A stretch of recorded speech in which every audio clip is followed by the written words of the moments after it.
Sementara suami sholat di rumah.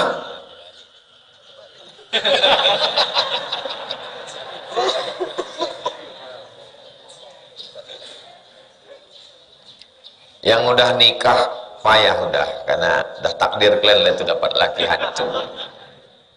Ibu-ibu dimanapun berada, kalau udah dapat kalian begitu udah berat.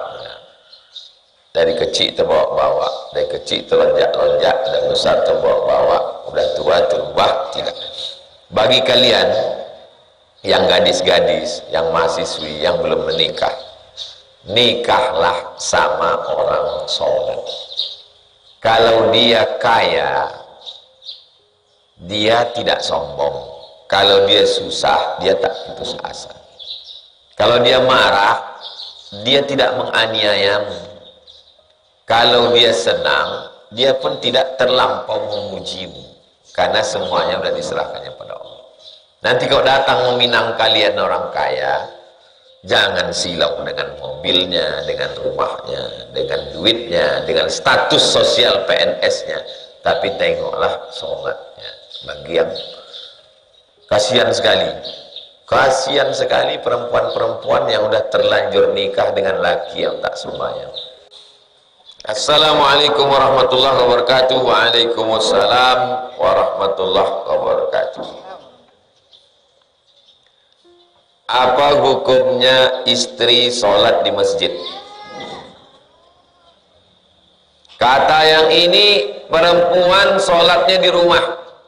Kata yang ini perempuan sholatnya di masjid. Berkelahi. Sekarang kita terapkan.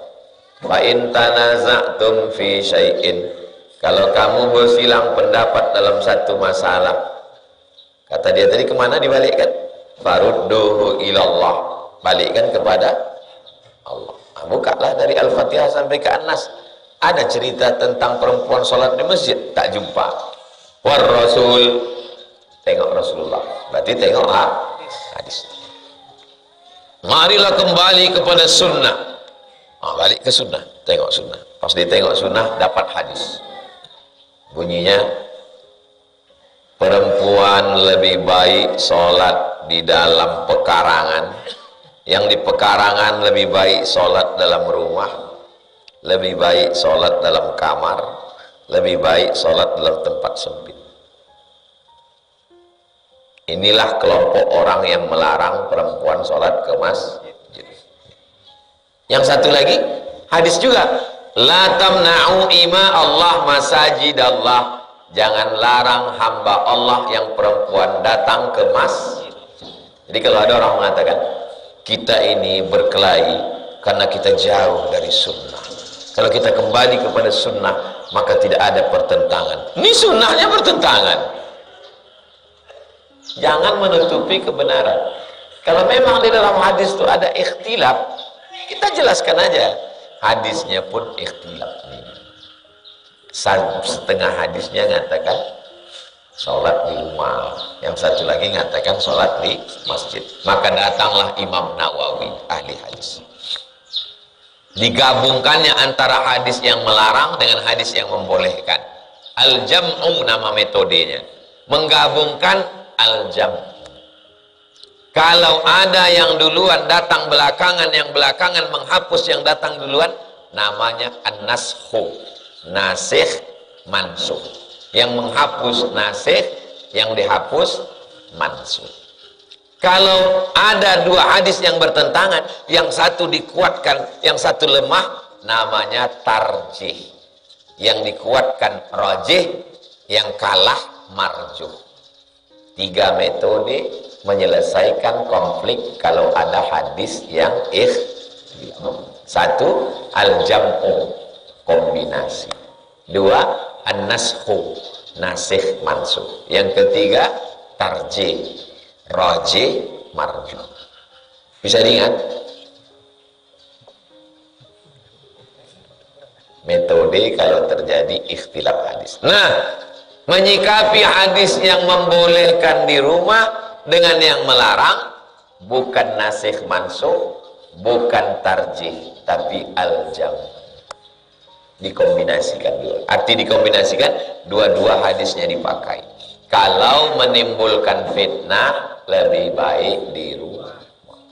Kalau tak menimbulkan fitnah, aman, ada pengajian, bagus ke masjid. Jelas?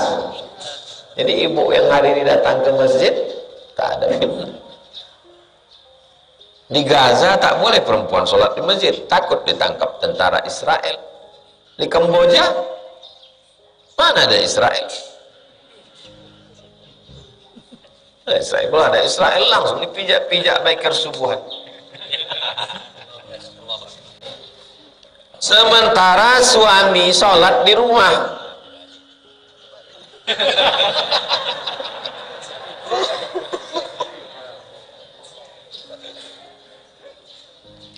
Yang udah nikah payah udah, karena udah takdir kalian itu dapat laki hancur. Ibu-ibu dimanapun berada, kalau udah dapat kalian begitu udah berat. Dari kecil terbawa-bawa, dari kecil terlonjak-lonjak, dan besar terbawa-bawa, udah tua terubah. Tidak. Bagi kalian yang gadis-gadis, yang mahasiswi, yang belum menikah, nikahlah sama orang soleh. Kalau dia kaya, dia tidak sombong. Kalau dia susah, dia tak putus asa. Kalau dia marah, dia tidak menganiayamu. Kalau dia senang, dia pun tidak terlampau memujimu, karena semuanya sudah diserahkannya pada Allah. Nanti kalau datang meminang kalian orang kaya, jangan silau dengan mobilnya, dengan rumahnya, dengan duitnya, dengan status sosial PNS-nya, tapi tengoklah sholatnya. Bagi yang kasihan sekali perempuan-perempuan yang udah terlanjur nikah dengan laki yang tak sembahyang. Serba salah, susah untuk diungkapkan. Mudah-mudahan dibukakan Allah hidayah. Terus penanganannya kalau memang betul dapat laki tak sembahyang, macam mana Pak Ustaz? Wali mesti bertindak. Ayah, atuk, abang, adik, abang ayah, adik ayah. Wali memanggil si hantu tadi. Sini kau setan. Kau dulu datang meminang anak kami ini, bepeci kau dulu datang ke rumah ini kan? Kami sangka kau sembahyang, rupanya peci itu baru dibeli di pasar pagi. Karena bepeci itulah kau, maka kami terima pinangan kau waktu itu. Rupanya kau tak sembahyang.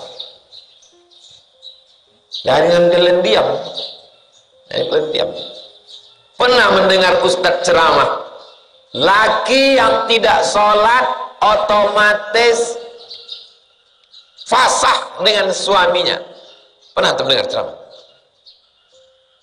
Ada tuh ustaz berceramah, laki yang tidak sholat maka istri otomatis fasah. Itu mazhab Hambali. Mazhab Hambali, orang yang tak sholat kafir, maka orang yang kafir otomatis fasah. Itu mazhab Hambali. Kalau laki yang mentalak namanya tolak. Kalau istri yang menggugat namanya khulu. Kalau laki murtad fasah, otomatis pisah. Yang menjatuhkan hakim. Jadi kalau ada ustaz berceramah begitu, bingung jamaah, lakiku tak sholat, masa aku langsung kena talak Pak Ustaz? Tidak, talak namanya, karena dia tak menjatuhkan talak, tapi namanya fasah menurut mazhab Hambali. Langsung kafir nih tak sembahyang. Hambali. Untungnya kita mazhab Syafi'i. Ini untungnya mazhab Syafi'i. Mazhab Syafi'i orang yang tak sholat itu tidak kafir, tapi fasik. Aku fasik aja lah Pak Ustaz. Aku fasik aja lah Pak Ustaz. Yudhillu bihi katsiran wa yahdi bihi katsiran wa ma yudhillu bihi illal fasikin. Orang fasik tak dapat hidayah. Kau kenapa tak sembahyang? Aku sebetulnya tahu sembahyang itu wajib Pak Ustaz, cuman aku malas sekali, fasik. Kau kenapa tak sembahyang? Sembahyang ini tak relevan lagi dengan zaman, buang-buang waktu, kafir. Nah, itu beda kafir sama fasik dalam mazhab Syafi'i. Kalau dalam mazhab Hambali tak ada. Asal tak sembahyang kafir. Beratus kalilah jamaah bertanya ke saya tentang laki tak sembahyang. Itu menunjukkan banyak laki tak sembahyang. Saya sedih sekali. Sedih kali. Yang saya sedihkan tuh, andai kita lah nih jadi perempuan, anak udah ada, kita mengaji, kita sembahyang, laki tak sembahyang, kayak mana tuh? Kan susah, berat. Jadi antum nanti punya anak perempuan, saya punya keponakan perempuan. Macam manalah nanti mencari, datang orang meminang, sembahyangnya dulu. Oh dapat tak sembahyang, na'udzubillah, na'udzubillah, na'udzubillah. Benarkah sholat zuhur saat hari Jumat gugur dengan 2 rakaat sholat Jumat? Nah, ini jamaah yang salah dengar. Sholat Jumat itu 2 rakaat. Sholat zuhur berapa rakaat? 4 rakaat. Yang 2 rakaat lagi mana? Mendengar khutbah. Wal khutbatani fiha maqama rak'ataini minaz zuhri. 2 rakaat yang ada di Jumat itu sama dengan 2 rakaat pada zuhur menurut mazhab Syafi'i. Hambali tidak. Menurut mazhab Hambali, sholat Jumat itu ibadatun mustaqillah, ibadah yang berdiri sendiri. Hambali. Menurut mazhab Syafi'i, sholat Jumat itu pengganti sholat zuhur. Pemahaman terhadap ini berefek kepada qabliyah dan jamak qasar. Ustaz, saya musafir, ya. Boleh saya jamak takdim asar dengan Jumat? Tak boleh. Mazhab Hambali, tak bisa sholat asar itu ditarik ke Jumat, karena sholat asar hanya bisa ditarik ke zuhur. Itu Hambali. Kalau mazhab Syafi'i boleh. Habis sholat Jumat, sholat asar 2 rakaat jamak takdim. Kenapa boleh? Karena yang digantikan boleh, maka yang menggantikan pun boleh. Itu salah satu hujjah qabliyah Jumat. Hambali tak ada qabliyah Jumat. Kenapa? Karena sholat Jumat ibadatun mustaqillah. Menurut mazhab Syafi'i, zuhur itu ada tak qabliyahnya? Ada. Kalau yang digantikan ada, maka yang menggantikan pun, nah itu salah satu hujahnya. Udah saya tulis buku 37 masalah populer tentang qabliyah Jumat. Umur saya 37 menulis buku itu. Sebulan lagi 47 umur saya. Belum juga dibaca orang buku itu. Parah itu.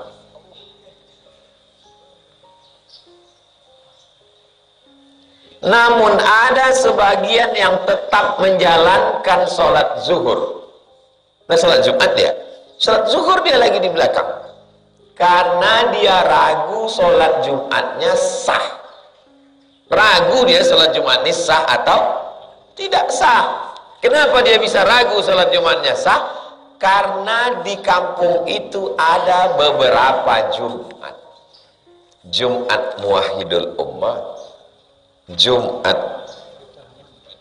Baitur Rahman, Jumat Masjid Hajah Rohana kalau siap di Jalan Kamboja. Ada 3 Jumat. Jumat mana yang sah? Karena menurut mazhab Syafi'i, satu kampung mesti 1 Jumat.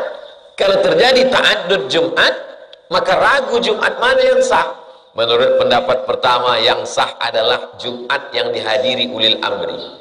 Menurut pendapat kedua, Jumat yang sah yang pertama melaksanakan sholat Jumat. Karena ragu Jumat mana yang sah, maka setelah sholat Jumat mereka sholat zuhur. Itu mazhab Syafi'i.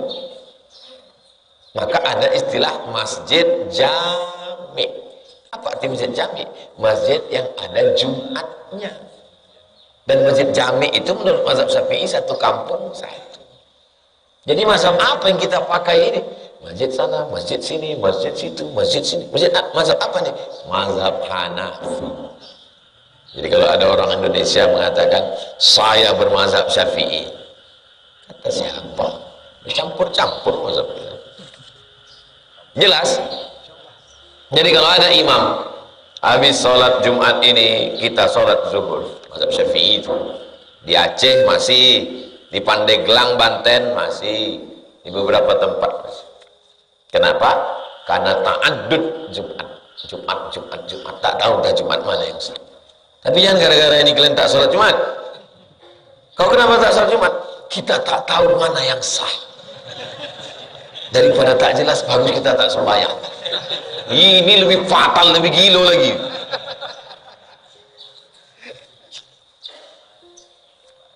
Orang yang ragu ta'addud Jumat, dia tetap sholat Jumat. Tapi setelah sholat Jumat itu dia sholat zuhur. Sahabat saya belajar di Suriah. Kata dia, Syekh Muhammad Said Ramadan Al-Buti yang meninggal syahid itu, setiap selesai sholat Jumat, sholat zuhur sendiri, tak diajaknya orang, sholat zuhur dia sendiri, karena dia ragu Jumat itu sah. Dia berpegang dengan mazhab. Bagaimana cara membayar utang kalau orang tempat kita berutang tuh hilang kontak? Cari ahli warisnya. Ahli warisnya tak ada, mati, dia pun mati, hilang semua. Serahkan duit itu ke masolih ammah. Masolih ammah, kepentingan umum. Masjid. Masjid mana? Masjid inilah, dia selesai atau ya, jangan sampai futihat abwaab sama. Kepentingan umum. Antum simpan duit di bank konvensional, karena di kampung itu tak ada bank syariah, takut di rumah hilang, maka bunganya serahkan ke masalih ammah. Fatwa Syekh Yusuf Qaradawi dalam kitab Fatawa Mu'asirah, namanya masalih ammah, kepentingan umum. 14 Februari dapat serangan pajar, 5 amplop, DPRD kota, DPRD kabupaten, DPRD provinsi, DPR RI, DPD, presiden, wakil presiden. Kemana duit nih? Masalih ammah, serahkan untuk kepentingan umum. Datang ke masjid, Baitur Rahmah. Assalamualaikum Pak Ketua, ini ada 5 duit haram nih.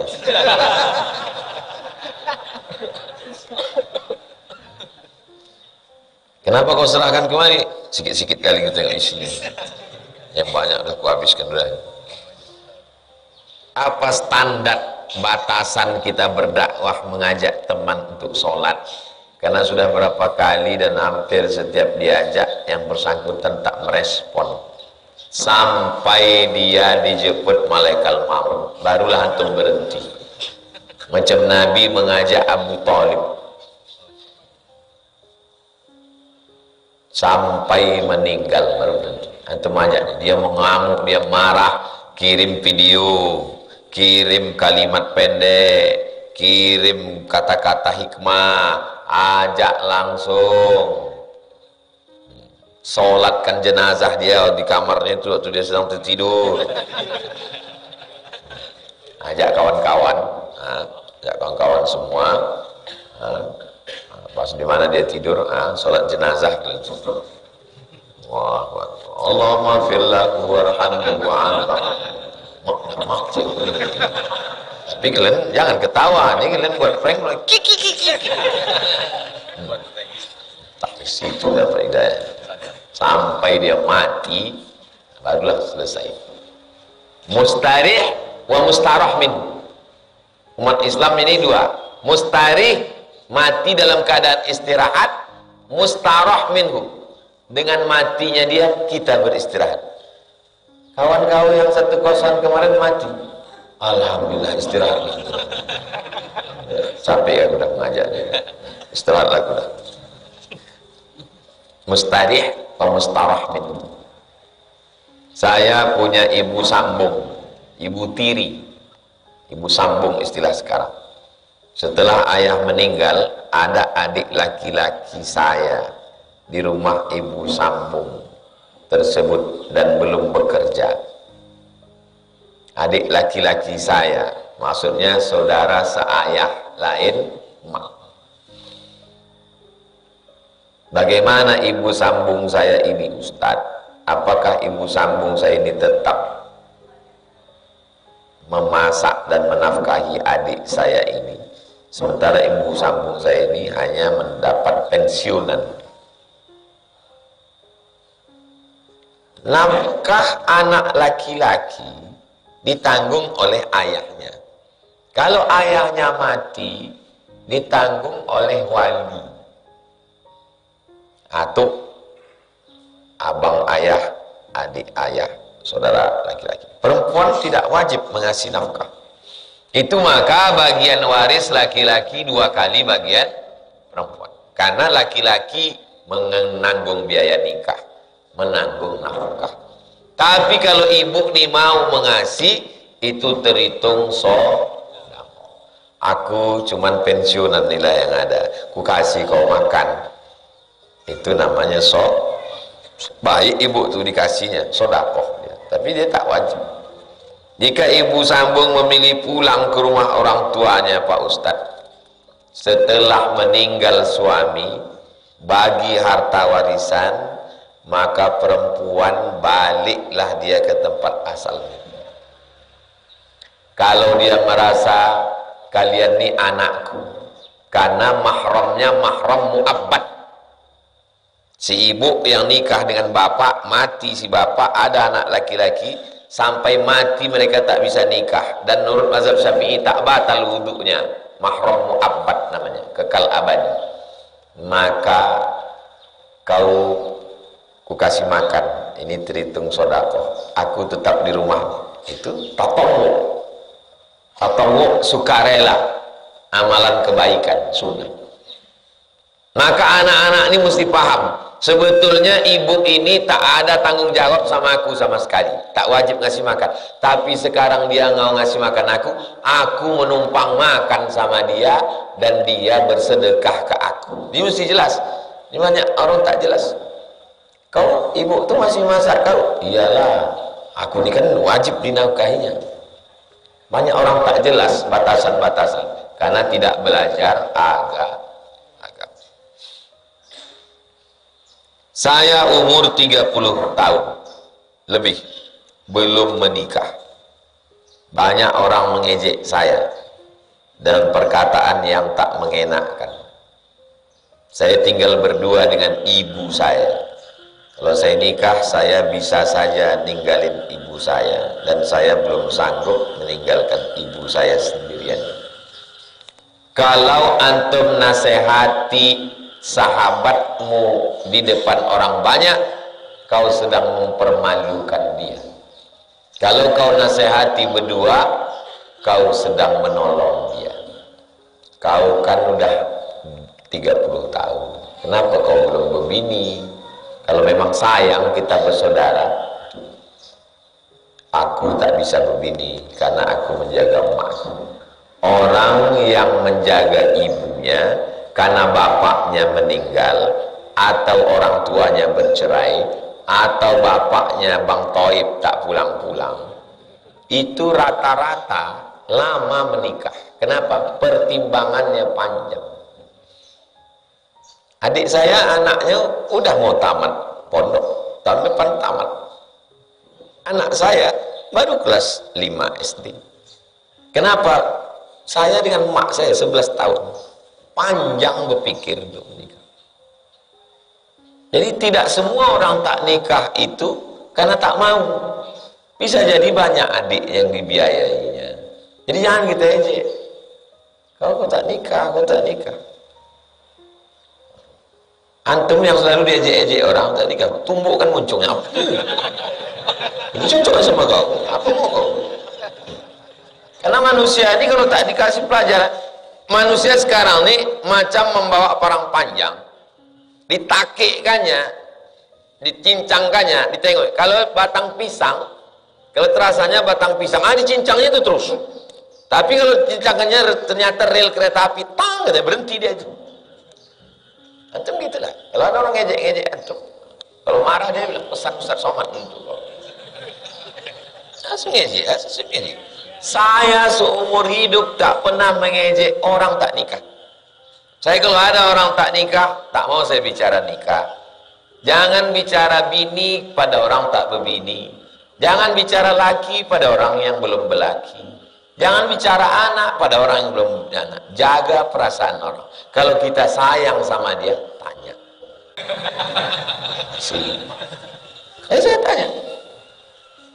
Kau masih berselera nengok perempuan? Masih, Ustaz. Ada perempuannya? Ada. Di mana? Di Jakarta. Aku kebetulan jadwalku nanti di Jakarta tanggal sekian. Berangkat kita sama ya? Iya, sama berangkat ke Jakarta. Jadwalku kosong jam sekian. Bilang sama perempuan tuh, kita datang jam sekian ke rumah dia. Ya. Pas waktu yang dijanjikan, apa katanya? Dia katanya sedang liburan ke Jepang. Aku udah mengkhususkan waktu. Kau pernah jumpa sama dia? Belum. Tidak betul. Cuma kenal di medsos.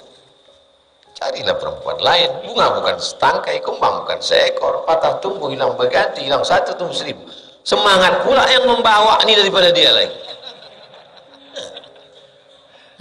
Antumnya, antum tak tahu siapa yang menikah. Kalau antum mau nikah, antum tunjukkan rumahnya.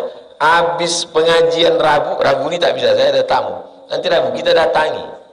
Rame-rame kita datang sama biker subuhan. Kita buat baliho. Terima pinangan ini. Apa guna kita mengaji kalau tak tolong-menolong? Kita buat akadnya langsung Rabu pagi depannya. Rabu ini kita pinang, Rabu depan kita akadkan. Kita buat acara nikah masal. Nah, kita potongkan kambing, acara nanti di pondok. Siapa klaim? Siapa yang sombong-sombong? Yang bapaknya angkuh tak mau menerima. Saya merantau sini Pak Ustadz, sebatang kara, sepele dia nengok saya meminangkan. Kau Pak, kalau tak kau pinang nih, lapuk anak kau tu tidak berlaki.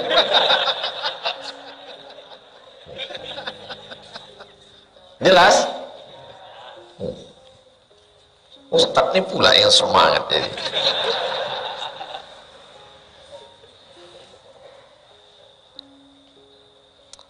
Mana yang kita utamakan, panggilan azan atau merawat orang tua yang sakit? Kau adik-beradik berapa orang? Satu Pak Ustadz. Mak, ini sakitnya apa? Stroke. Sendiri di kamar. Mana tahu ajal datang, sakit, buang air kecil, dan lain sebagainya, menyuap makan. Sholat ini wajib, tapi waktunya panjang.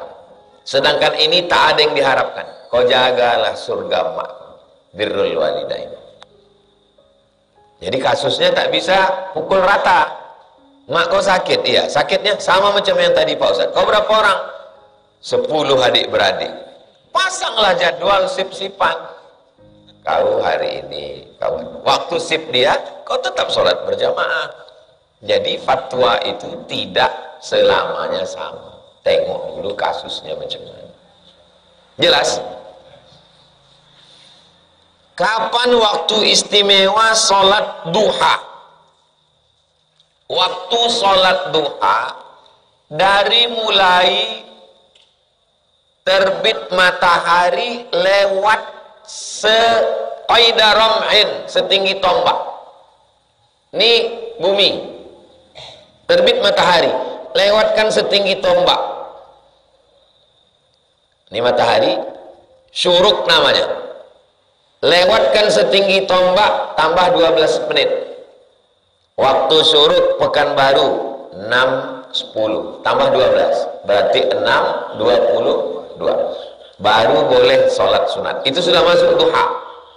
Kapan baru habis waktunya? 10 menit menjelang zawal. Jam berapa zuhur? 12.15. Jam 12 lewat 5 tak boleh lagi. Jadi waktunya dari mulai terbit matahari lewat setinggi galah sampai 10 menit menjelang azan zuhur. Itu namanya waktu duha. Di antara waktu duha yang panjang ini, mana yang afdal? Yang afdal dalam Sahih Muslim, Salatul awabin hina tarmidul fisal. Salatnya orang yang awabin, kembali kepada Allah, innahu awwab hina tarmidul fisal, ketika anak unta tak bisa menempelkan perutnya ke pasir. Anak unta ini perutnya tipis. Kalau induk unta begini deh. Jadi kalau ada kawan pagi, petang, siang begini aja di depan di kos-kosan, itu induk unta. Tak bisa dia lekap, lengketkannya ke pasir. Asal udah agak panas, tegak dia. Itu anak unta. Panas tuh agak-agak jam berapa? Jam 9, jam 10, jam 11. Itulah yang disebut dengan sholat awabin. Tapi katanya sholat awabin itu dari maghrib ke isya 6 rakaat. Hadisnya mursal, sahabatnya hilang. Hadis dhaif. Hadis dhaif tetap boleh diamalkan untuk fadail amal. Jadi awabin siang Sahih Muslim, awabin malam dari maghrib ke isya. Terus isyraq di mana pula? Kalau cukup 4 syarat namanya isyraq. Salat subuh berjamaah, duduk berzikir mengingat Allah sampai terbit matahari, salat sunat 2 rakaat, namanya isyraq. Habis salat subuh di masjid, pulang ke rumah, sebelum berangkat ke kantor camat, salat sunat 2 rakaat. Apa namanya? Duha. Waktu panas terik matahari, apa namanya? Awabin. Usollinya Pak Ustaz, antum usolli sunnatal awabin, duha juga masuknya. Usolli sunnatat duha, awabin juga masuknya. Usolli rak'atal fajri, qabliyah subuh juga masuknya. Usolli sunnatas subhi rak'ataini qabliyatan, sunat fajar juga masuknya. Jenenge loro, wonge siji. Namanya 2, urangnya cie. Lagi paham?